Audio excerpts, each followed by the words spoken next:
Topic में बात करेंगे वो है बहुत ही important topic, that is education awareness.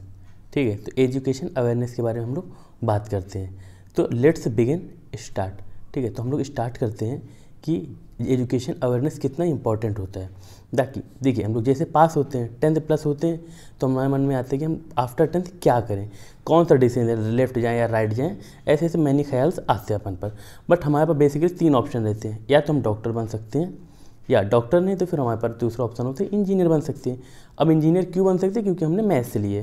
ठीक है, अब थर्ड नंबर पे अब हमारे पास एक ऑप्शन आता है कॉमर्स। अब कॉमर्स हम लोग क्यों लेते हैं? क्योंकि हम लोग लगता है बहुत ही कमजोर है पढ़ने, बट ऐसा होता नहीं एक्चुअल में।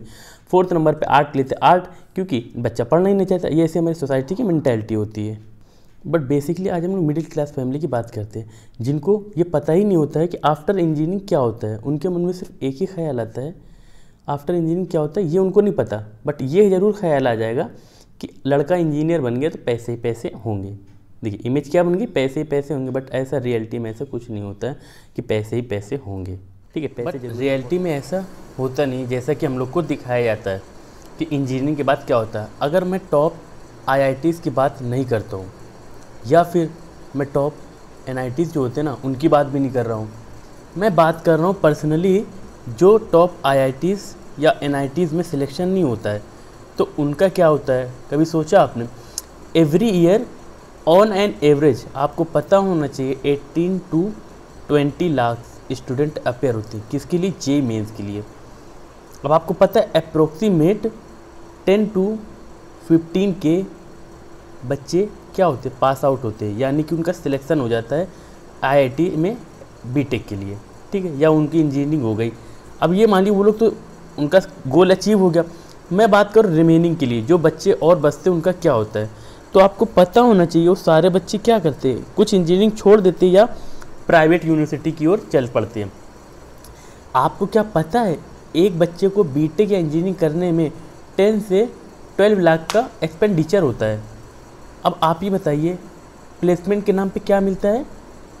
कुछ नहीं मिलता, सिर्फ 10 to 15 के मिलता है। और आपको ये जान के हैरानी होगी कि उसमें भी कोर कंपनियां नहीं आती हैं। कंपनियां कौन सी आएंगी? टेली परफॉर्मेंस, कॉल सेंटर्स वाली। तो कौन जॉब करना चाहेगा ऐसी, आप बताइए।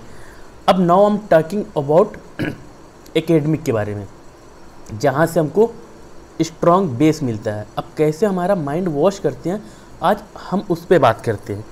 ठीक है, तो देखिए बेसिकली हम लोग को 4 ही ऑप्शन लाइफ में दिखाई दिए जाते हैं जब हम एकेडमिक होते हैं। डॉक्टर, आपकी बायो बहुत अच्छी, आप डॉक्टर ले लीजिए, वो डॉक्टर की ओर चल पड़ता है, उसको पता भी नहीं क्या करना है, नहीं पता, लेकिन चल दिया वो।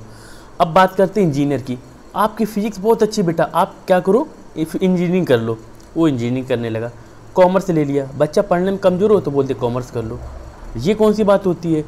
अब मैं बात करता हूँ पर्सनली, मेरा सजेशन है क्लास 6 से 12 तक सेमिनार पे सेमिनार होनी चाहिए, ताकि बच्चे को अवेयरनेस तो आवे कि कैरियर अवेयरनेस क्या होती है, वो अपना स्ट्रॉन्ग डिसीजन ले पाए कि कैरियर कौन कौन से भी ऑप्शन लाइफ में होते हैं, या डिसीजन मेकिंग बन जाए, या उसको सही। यानी कैरियर ऑप्शन होते हैं हमारे पास, किससे? एकेडमिक लाइफ में या स्कूल की लाइफ में, लेकिन हमको इससे अवेयर कराया ही नहीं जाता है, ना हमको इससे पहचानते हैं।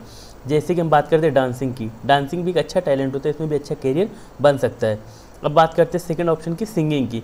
सिंगिंग भी बहुत ही टैलेंटेड होता है, जैसे आप में टैलेंट है तो आप सिंगिंग करिए। अब बात करते हैं फोटोग्राफी की, इनकेस टैलेंटेड हो तो आप फोटोग्राफी करिए, आपको कैरियर ऑप्शन बहुत अच्छा मिलेगा, आप इमेजिन नहीं सकते। अब मैं बात करता हूँ ब्लॉगर की, आजकल सोशल मीडिया से आप जुड़े होंगे तो आपको पता होगा ब्लॉगर कितना पैसा कमाते हैं। अब बात करते हैं गेमिंग की, गेमिंग लाइव स्ट्रीमिंग करके अब आजकल यूट्यूब में इतना लोग पैसा कमा रहे हैं। अब मैं बात करता हूँ 3D 2D एनिमेशन कोर्सेज की, या VFX जो कि मूवियों में काम आता है। ये छोटे छोटे अमेजिंग कोर्सेज है जो हमको अवेयर नहीं कराते। अब मैं बात करता हूँ फार्मेसी की, फार्मेसी भी बहुत ही अच्छा कोर्स है जिसमें आप मेडिकल खोल सकते हैं और या किसी इंडस्ट्री में भी जॉब कर सकते हैं। फिजियोथेरेपी में आपके नाम के आगे डॉक्टर भी लग जाएगा और आप क्लिनिक भी अपना खोल सकते हैं, है ना। अमेजिंग कोर्सेज जो आपको हमारे स्कूल या कॉलेज में अवेयर कराया ही नहीं जाता है कि ऐसे कोर्स होते हैं। जब हमको अवेयर नहीं कराएंगे तो हमको कैसे पता चलेगा क्या कोर्स करना है, बहुत लेट हो जाते हैं। हमको बचपन से तो एक ही सपना दिखाया जाता है ना, या तो हम इंजीनियर बनेंगे या तो फिर डॉक्टर बनेंगे, यही हमारे सपने होते हैं छोटे छोटे। Now I am talking about placement. अब मैं प्लेसमेंट के बारे में अगर हम बात करते हैं, चलिए मैंने मान लिया सपोज दैट आपका प्लेसमेंट हो गया, तो आपको क्या लगता है किस कंपनी में होगा? कॉल सेंटर में होगा आपका प्लेसमेंट, तो वहाँ पे आपको अब ये भी बता दें क्यों होगा, क्योंकि कोर कंपनी का था, पता ही नहीं वहाँ पे एग्जिस्ट करती भी या नहीं। सपोज दैट आपका 10 से 12-15 हज़ार रुपये सैलरी है, तो आप क्या घर भेज पाओगे? नहीं भेज पाओगे। In case you are thinking about engineering, अगर आप इंजीनियरिंग करने की सोच रहे हो तो प्लीज़ थोड़ा रिसर्च कर ले और कॉलेज का प्लेसमेंट ज़रूर चेक कर ले। मेरा पर्सनली सजेशन है, अगर आप इंजीनियरिंग करना चाहते हो तो प्लीज़ IIT या NIT से ही करें, अदरवाइज़ मत करें। प्राइवेट कॉलेज की ओर तो मूव ऑन करना ही नहीं चाहिए। अगर आप बहुत ही अच्छा प्राइवेट कॉलेज है, आपको रिसर्च करी हुई है, आपने देख रखा है, तो ही मूव ऑन प्राइवेट कॉलेज की ओर करें। अदरवाइज़ ये आपका वेस्ट ऑफ टाइम भी हो सकता है मेरे हिसाब से, या फिर वेस्ट ऑफ मनी भी हो सकता है, मे भी कुछ भी हो सकता है, क्योंकि कॉलेज का कोई भरोसा नहीं ये लोग क्या करते हैं। ठीक है, थैंक यू फॉर वॉचिंग।